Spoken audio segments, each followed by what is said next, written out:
नगीना लोकसभा क्षेत्र से मैं आता हूं सर। किसानों को हर बार बाढ़ के कारण नुकसान होता है और जब वो जाते हैं दफ्तरों में तो अधिकारी धमकाकर भेज देते हैं वापस। कोई मुआवजा नहीं मिलता, मुआवजा के नाम पे खाना पूर्ति होती है। एनडीएमए में जो आपने स्पेशली स्टाफ रखेंगे, क्या नियुक्ति में एससी, एसटी और ओबीसी को आरक्षण का प्रावधान दिया जाएगा? क्या ये बल सिर्फ मैन पावर होंगे या आवश्यक राहत सामग्रियों उपकरणों से भी लैस होंगे? जानते हैं कि जब भी कोई आपदा आती है, केंद्र सरकार विभिन्न राज्यों को राहत देने के लिए धनराशि और सामग्री भेजती है।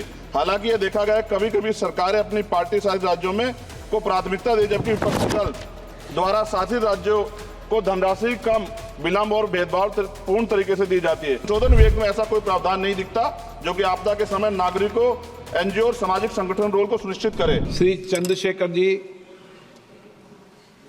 धन्यवाद। घड़ी का और समय का ध्यान रखो। 6:30 बजे मंत्री जी मैं का जवाब है। आपके एक से एक शब्द की वैल्यू समझता। आप कहो मैं बैठ जाऊंगा सर। नहीं, बोलिए, आपको बोलने के लिए देश की जनता ने धन्यवाद। धन्यवाद अध्यक्ष। हम आपदा प्रबंधन संशोधन विधेयक पर विचार कर रहे हैं सर, जिसमें मूल अधिनियम की 79 धाराओं में से 51 धाराओं में संशोधन का प्रस्ताव है।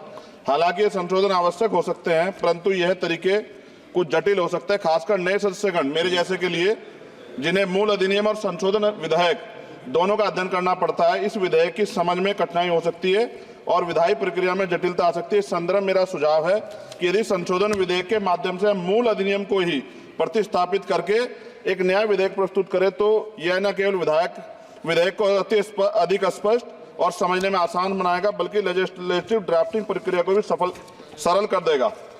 वर्तमान में संविधान की 7वीं अनुसूची में इसकी स्पष्ट एंट्री का उल्लेख नहीं किया गया है। मंत्री जी कृपया यह बताने का कष्ट करें कि वर्तमान विधेयक संविधान की 7वीं अनुसूची के किस एंट्री में कवर है। यह प्रश्न इसलिए महत्वपूर्ण है क्योंकि यदि हम इसे संविधान की 7वीं अनुसूची में स्पष्ट रूप से दर्ज करते तो यह विधेयक लाने का आधार और संसद की विधायी शक्ति को स्पष्ट रूप से मान्यता मिलती। इसके बिना यह विधेयक संविधान के तहत अपनी पूरी वैधता का दावा नहीं कर सकता, जिससे इसे लागू करने में होने में अस्पष्टता उत्पन्न हो सकती है। इसलिए मेरा सुझाव है भविष्य में इस प्रकार के विधेयक लाते समय संविधान की 7वीं अनुसूची में आपदा प्रबंधन के लिए एक स्पष्ट प्रविष्टि जोड़ी जाए, ताकि संसद की विधायी शक्तियां स्पष्ट रूप से विधेयक और औचित्य की तरफ पूरा करें। मेरा प्रश्न केंद्र सरकार द्वारा राज्य को आपदा के समय धनराशि और अन्य सहायता प्रदान करने की तरीके से संबंधित है। हम सभी जानते हैं कि जब भी कोई आपदा आती है, केंद्र सरकार विभिन्न राज्यों को राहत देने के लिए धनराशि और सामग्री भेजती है।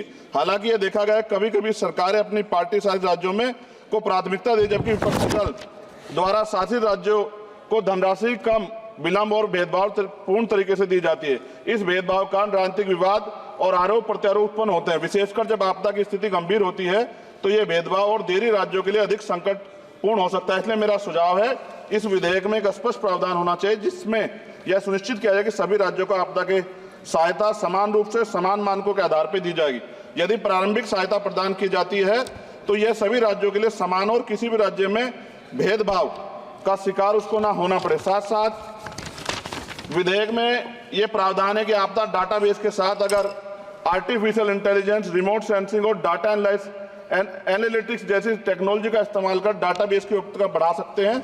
इस प्रावधान भी विधेयक के हों। एनडीएमए में जो आपने स्पेशली स्टाफ रखेंगे, क्या नियुक्ति में एससी, एसटी और ओबीसी को आरक्षण का प्रावधान दिया जाएगा? क्या ये बल सिर्फ मैन पावर होंगे या आवश्यक राहत सामग्रियों उपकरणों से भी लैस होंगे? इन बलों को वित्तीय संसाधन भी देने होंगे जिससे प्रभावी ढंग से कार्य कर सकें। आपदा प्रबंधन नीति डिजाइनिंग में पूर्व चेतावनी प्रणालियों के उन्नयन को शामिल करके पूर्व चेतावनी प्रणालियों को प्राथमिकता दी जाए। आपदा प्रक्रिया कोष में ऐसे प्रावधान होने चाहिए कि आपदा होने के 24 घंटे में ही प्रभावित राज्य जिला प्रशासन को एक निश्चित प्रारंभिक राशि जारी हो सके।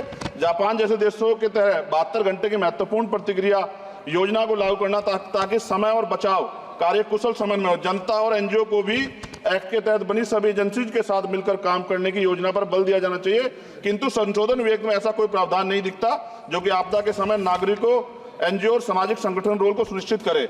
आपदा राहत को नागरिकों के लीगल राइट बनाने पर जोर देना चाहिए।